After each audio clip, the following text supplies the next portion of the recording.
بسم اللہ الرحمن الرحیم۔ السلام علیکم ناظرین، میں ہوں رفیق احمد قریشی اور آپ دیکھ رہے ہیں قوم ڈیجیٹل۔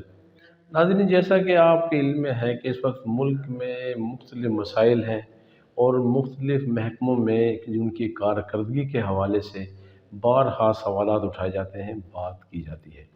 آج میں آپ کے سامنے ملتان الیکٹرک پاور کمپنی، جو کہ پاکستان کی 8 بڑی کمپنیوں میں سب سے بڑی کمپنی ہے اور کنزیومر کی تعداد کے لحاظ سے اگر دیکھا جائے تو اس کی تعداد 80 لاکھ سے زائد ہے اور اس کا جو حدود اربہ ہے وہ 13 اضلاع تک پھیلا ہوا ہے۔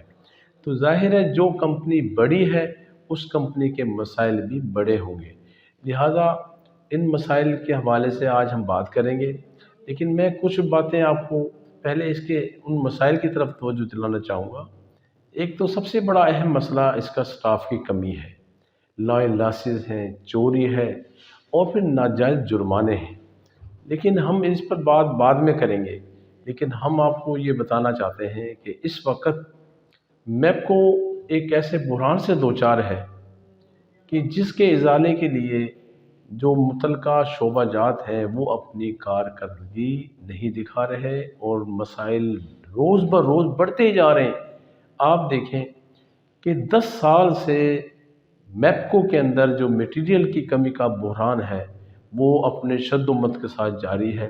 جو مسئلہ 10 سال پہلے تھا آج بھی وہ مسئلہ ویسے کے ویسے موجود ہے، حالانکہ چاہیے تو یہ تھا کہ یہ مسئلہ حل ہونا چاہیے تھا۔ 10 سال کے بعد تو یہ بحران نہیں ہونا چاہیے تھا، لیکن آج بھی میٹیریل کی کمی ہے، ٹرانسفارمر نہیں ہے، ٹرانسفارمر ہے تو تار نہیں ہے، تار ہے تو میٹر نہیں ہے، میٹر ہے تو سٹیز نہیں ہے، اگر سٹیز ہے تو ڈیفیوز نہیں ہے۔ کہنے کا مقصد یہ ہے کہ کوئی تو ادارہ شعبہ ایسا ہوگا کہ جو ان مسائل پر توجہ دیتا ہوگا، جس کی ذمہ داری ہوگی، لیکن ایسا محسوس ہوتا ہے کہ کوئی ادارہ اپنے تئیں کام نہیں کر رہا، کوئی شعبہ اپنی کارکردگی نہیں دکھا رہا۔ میں سمجھتا ہوں کہ اس وقت ان کنزیومر کا کیا قصور ہے کہ جنہوں نے کروڑوں روپیہ میپکو کے خزانے میں جمع کرائے ہوئے ہیں، وہ اپنے نصاب کو، اپنے کام کو، اپنے اس کنیکشن کے حوالے سے وہ آج بھی انتہائی پریشان ہیں۔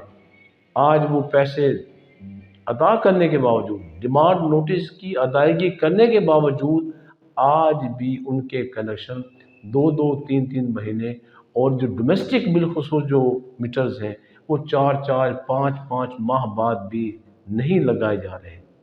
تو یہ ایک سوالیہ نشان ہے کہ اگر اس کمپنی میں، اس کمپنی کا انتظام انصرام کرنے والی اتھارٹی اگر وہ سمجھتی ہے کہ وہ نہیں کر پا رہی تو یہ ایک لامع فکریہ ہے، اور ہماری وزارت توانائی کو ان کمپنیوں کی کارکردگی کو جانچنا چاہیے۔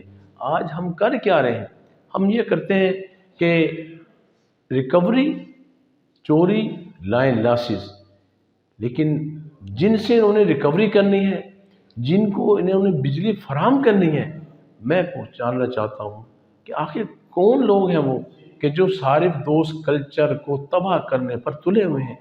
آج صارفین کے ساتھ جب وہ دفاتر میں جاتے ہیں تو ان کے ساتھ جو رویہ اختیار کیا جاتا ہے وہ رویہ کوئی قابل ستائش نہیں ہے، لوگ اسے اچھا نہیں سمجھتے۔ میں سمجھتا ہوں کہ آج ہمارے جو ایس ڈی اوز ہیں، ہمارے جو ایکشنز ہیں، انہیں کنزیومر کی بات کو سننا چاہیے، ان کو صارفین کے مسائل کو حل کرنا چاہیے، شکایات کا فوری ازالہ کرنا چاہیے۔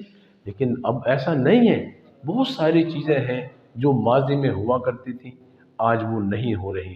ایک سلسلہ ہوا کرتا تھا کھلی کچہریوں کا، لیکن وہ سلسلہ بالکل منقطع ہو گیا ہے۔ کھلی کچہریوں کا مقصد یہ ہوتا تھا کہ صارف اپنا مسئلہ بیان کرتا تھا اور موقع پر ہی اس کی شکایت کا ازالہ کیا جاتا تھا، لیکن آج تو ایسا نہیں ہو رہا۔ آج میپکو جو ایک بہت بڑی کمپنی ہے، ایسا محسوس ہوتا ہے کہ اس کمپنی کے جو انتظام و انصرام چلانے والے ہیں وہ اپنی ذمہ داری پوری نہیں کر رہے۔ آج صارف پریشان ہے۔ آج سٹاف کی کمی ایک ایسا ایشو ہے کہ جس پر نہ صرف ملازمین خود شکوہ کرتے ہیں، بلکہ اس کے علاوہ خود ایک یونین جو سی بی اے یونین ہے یا دیگر یونین جو اس بابڈا میں کام کر رہی ہیں، ان کی شکایت بھی یہی ہے کہ میپکو میں سٹاف کی کمی ہے، اور سٹاف کی کمی کی وجہ سے جو کارکردگی ہے، ان کی جو ایفیشنسی ہے وہ متاثر ہو رہی ہے۔ ہم سمجھتے ہیں کہ یہ کام اب وزارت کو کرنا ہے کہ وزارت توانائی اس مسئلے پر توجہ دے، پوری کمپنی کا جائزہ لے، کہ صرف آپ یہ نہ دیکھیں کہ آپ نے ریکوری کتنی کی ہے، آپ نے لاسز کتنے کم کیے ہیں، آپ نے چوری کتنی کی ہے۔ بھائی اس کے علاوہ اور بھی بہت سارے شعبہ جات ہیں، آپ کو ان پر توجہ دینی چاہیے۔